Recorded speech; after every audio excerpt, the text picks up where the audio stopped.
Yo, what's good, everybody? Welcome back to L Does Boxing. We back with another one. So we're gonna do a recap of this unification bout we had early in the morning. Kazuto Ioka versus Joshua Franco for the WBO and WBA titles at 115 pounds super flyweight. So we're gonna touch on that fight and what happened, and then what can be next for these guys.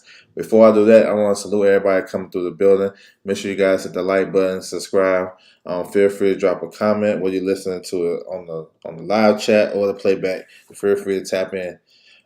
So let's start with the fight, man. The fight was pretty decent. You know what I'm saying? Going into the fight, I thought it would be more competitive, to be honest. We'll touch on that, but I thought it was a good fight though. I thought from the outset, Joshua Franco he took control of the fight. I thought he was he had a good jab. He was going to the body, and he was throwing a lot of good combinations. Ioka, he's a guy that kind of started kind of slow some of the times, and I thought he did in this fight too. But he had some good placement of his shots. He wasn't as active as I would like him to be, and I thought Joshua Franco was actually got out to a great start. I thought he was dominating the rounds. You know what I'm saying? For the most part of the fight. Now, Ioka got back in the fight. To me, I felt like he was being more competitive, letting his hands go, and he was landing some good right hands and stuff like that. But I thought it was few and far between. I thought Joshua Franco really bossed the fight. You know what I'm saying? I like how he was going to the body.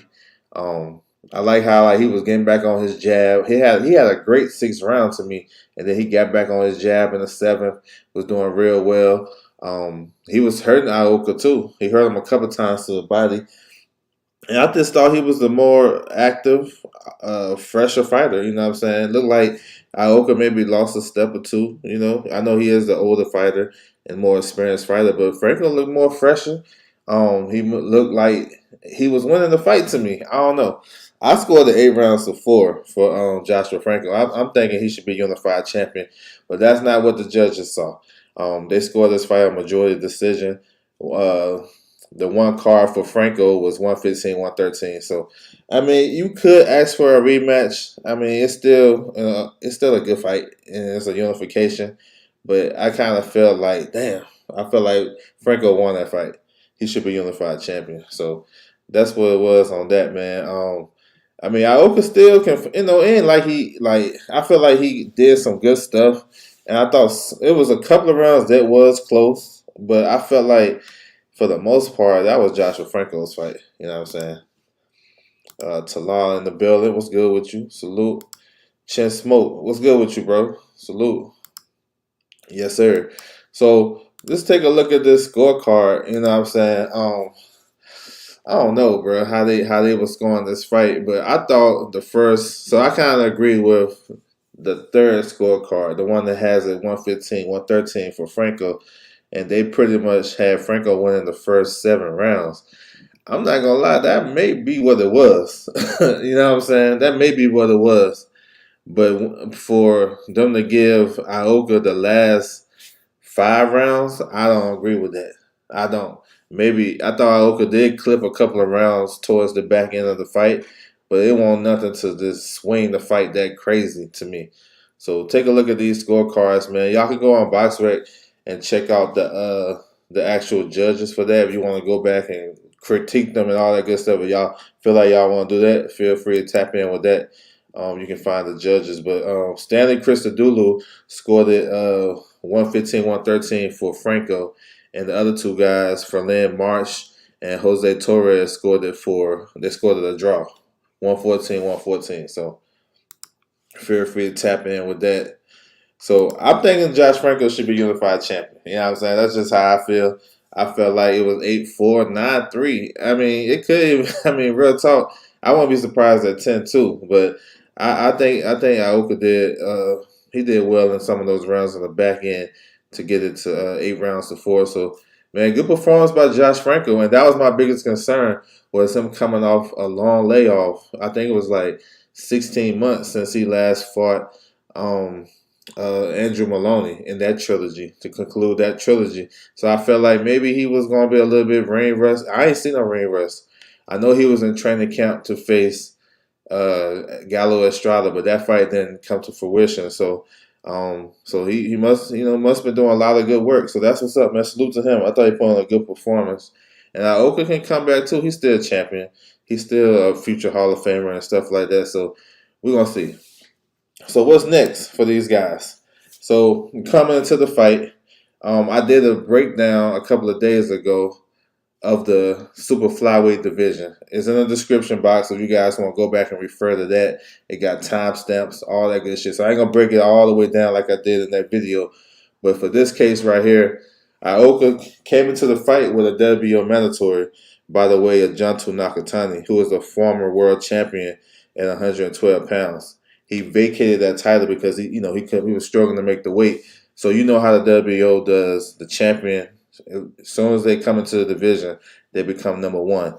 Junto Nakatani had a fight at 115 already. He fought Francisco Rodriguez. That was November the 1st. He came off victorious. So he's the mandatory. So with that being a draw, you kind of limit yourself on getting another unification with maybe Estrada. If he had two belts, he would probably limit himself. You know what I'm saying? Probably have more leeway if he had the other belt to try to get that third belt.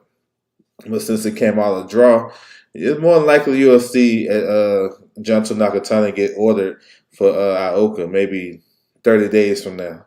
And then they'll do like you already know the routine.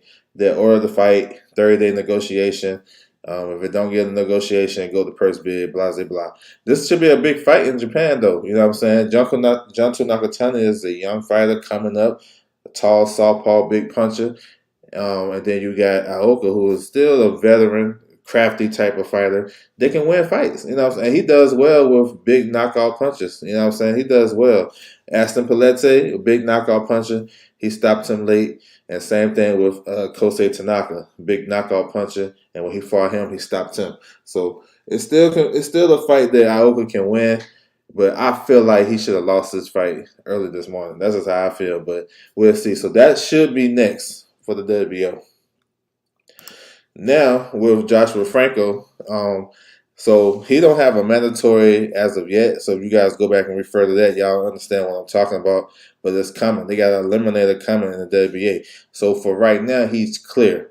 Gallo Estrada, same thing. It's a WBC eliminator coming up for his title. These guys should be next. Maybe first quarter of 2023. I would take it. Gallo Estrada was at the fight, so he was scouting out the guys, so he got interest in the fight. I think it should be an easy fight to make. Joshua Franco, I'm not sure who's his promoter right now, but his brother is with Matchroom. Gallo Estrada is with Matchroom. Good unification, bro. Like, you can do this.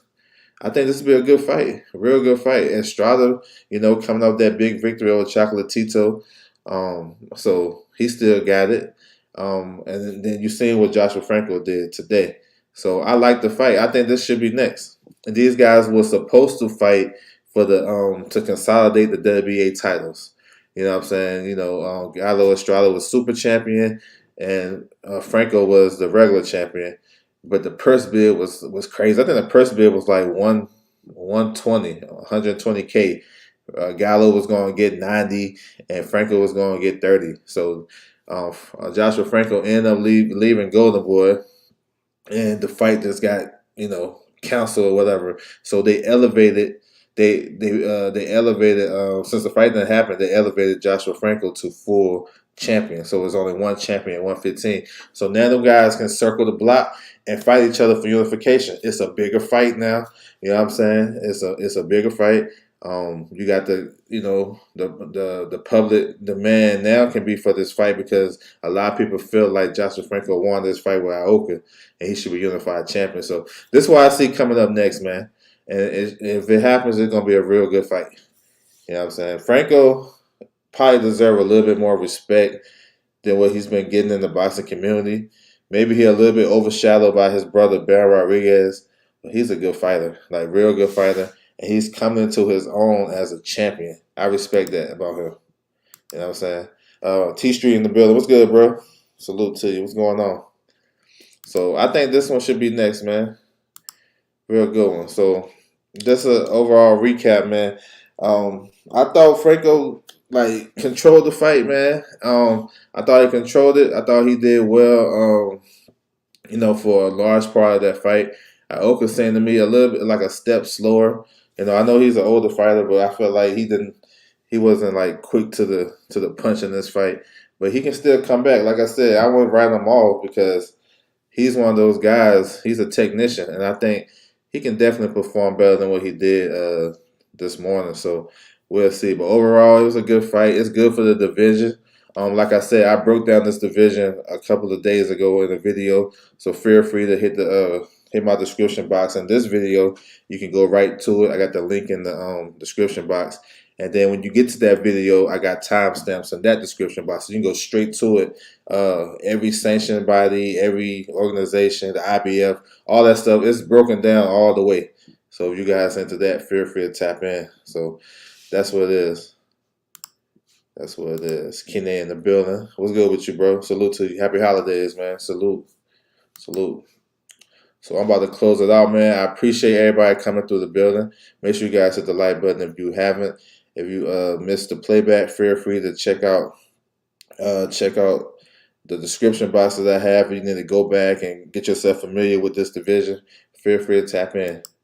So salute to everyone. That's my time, and I'm out.